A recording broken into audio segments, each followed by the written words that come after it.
D'ordinaire effacée et très discrète, Delphine Jubilard était habituée aux crises de colère de son époux Cédric.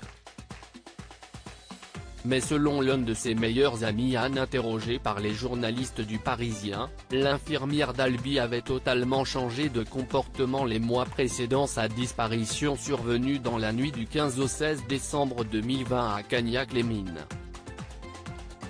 Elle explique, elle avait vraiment changé et osait s'affirmer. Je me souviens d'une soirée particulièrement tendue chez eux vers début septembre. Ils n'arrêtaient pas de se disputer pour le choix de la musique. Ils n'étaient jamais d'accord, mais Delphine, contrairement à ses habitudes, ne lâchait rien. Lassée d'avoir une vie de bidochon avec le peintre plaquiste qui n'avait fini aucun travaux dans leur maison de Cagnac-les-Mines, la maman de Louis et Delia était d'ailleurs en instance de divorce au moment de sa disparition et comptait refaire sa vie avec un nouvel amant rencontré sur une application de rencontre. Fatiguée de vivre dans une maison en ruine et de régler toutes les dépenses du foyer, elle n'hésitait plus à tenir tête à son mari selon Anne.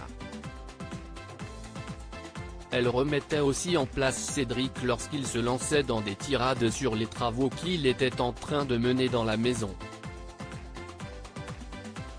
Ajoute-t-elle. Même si elle révèle n'avoir jamais vu Cédric lever la main sur elle, elle s'est néanmoins souvenue d'une menace que Cédric aurait faite à l'infirmière quelques mois seulement avant sa disparition.